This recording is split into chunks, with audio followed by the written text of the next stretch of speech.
Hello all my storytime friends, I'm Mr. Peach. Have you ever disobeyed your parents?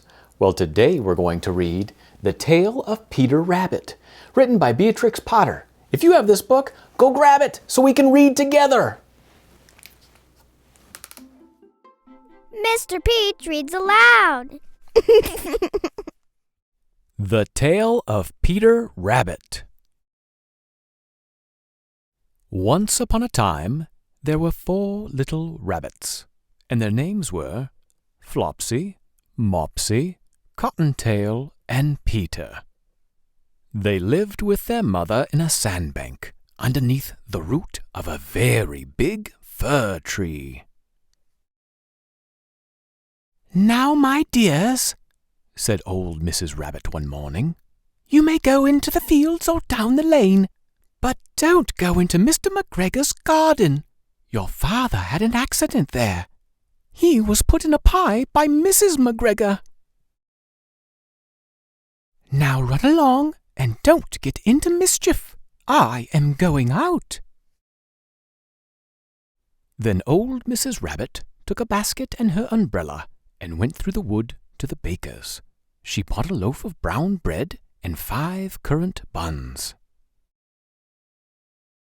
Flopsy, Mopsy, and Cottontail, who were good little bunnies, went down the lane to gather blackberries. But Peter, who was very naughty, ran straight away to Mr. McGregor's garden and squeezed under the gate. First he ate some lettuces and some French beans, and then he ate some radishes. And then, feeling rather sick, he went to look for some parsley. But round the end of a cucumber frame, whom should he meet but Mr. McGregor? Mr. McGregor was on his hands and knees planting out young cabbages, but he jumped up and ran after Peter, waving a rake and calling out, "Stop, thief!" Peter was most dreadfully frightened. He rushed all over the garden, for he had forgotten the way back to the gate. He lost one of his shoes among the cabbages and the other shoe amongst the potatoes. After losing them, he ran on 4 legs and went faster, so that I think he might have got away altogether if he had not unfortunately run into a gooseberry net and got caught by the large buttons on his jacket. It was a blue jacket with brass buttons, quite new. Peter gave himself up for lost and shed big tears, but his sobs were overheard by some friendly sparrows, who flew to him in great excitement and implored him to exert himself. Mr. McGregor came up with a sieve, which he intended to pop upon the top of Peter, but Peter wriggled out just in time, leaving his jacket behind him, and rushed into the tool shed and jumped into a can. It would have been a beautiful thing to hide in if it had not had so much water in it. Mr. McGregor was quite sure that Peter was somewhere in the tool shed, perhaps hidden underneath a flower pot. He began to turn them over carefully, looking under each. Presently, Peter sneezed. "Curty-shoo!" Mr. McGregor was after him in no time, and tried to put his foot upon Peter, who jumped out of a window, upsetting 3 plants. The window was too small for Mr. McGregor, and he was tired of running after Peter. He went back to his work. Peter sat down to rest. He was out of breath and trembling with fright, and he had not the least idea which way to go. Also, he was very damp with sitting in that can. After a time he began to wander about, going lippity-lippity, not very fast, and looking all around. He found a door in a wall, but it was locked, and there was no room for a fat little rabbit to squeeze underneath.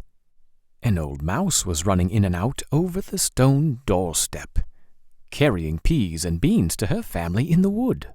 Peter asked her the way to the gate, but she had such a large pea in her mouth that she could not answer. She only shook her head at him. Peter began to cry. Then he tried to find his way straight across the garden, but he became more and more puzzled. Presently he came to a pond, where Mr. McGregor filled his water cans. A white cat was staring at some goldfish. She sat very, very still, but now and then the tip of a tail twitched as if it were alive. Peter thought it best to go away without speaking to her. He had heard about cats from his cousin, little Benjamin Bunny.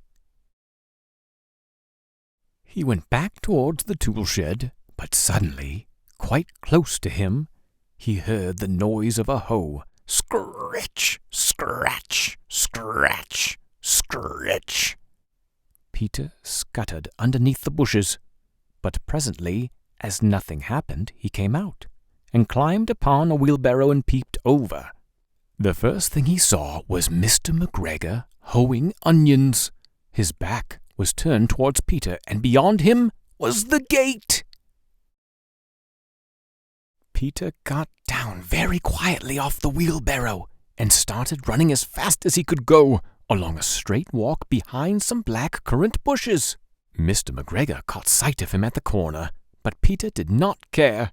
He slipped underneath the gate and was safe at last in the wood outside the garden. Mr. McGregor hung up the little jacket and the shoes for a scarecrow to frighten the blackbirds. Peter never stopped running or looked behind him till he got home to the big fir tree. He was so tired that he flopped down upon the nice soft sand on the floor of the rabbit hole and shut his eyes. His mother was busy cooking. She wondered what he had done with his clothes. It was the second little jacket and pair of shoes that Peter had lost in a fortnight. I am sorry to say that Peter was not very well during the evening. His mother put him to bed and made some chamomile tea, and she gave a dose of it to Peter. 1 tablespoonful to be taken at bedtime.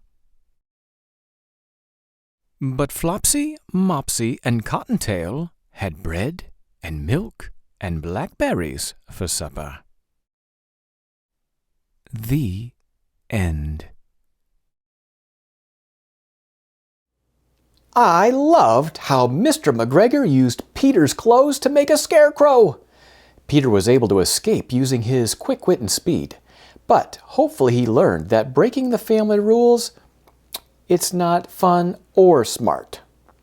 Thanks for reading with me. Make sure to subscribe and have an awesome day, girls and boys. Until next time, I'm Mr. Peach. Bye. Mr. Peach reads aloud. Subscribe to Mr. Peach Reads Aloud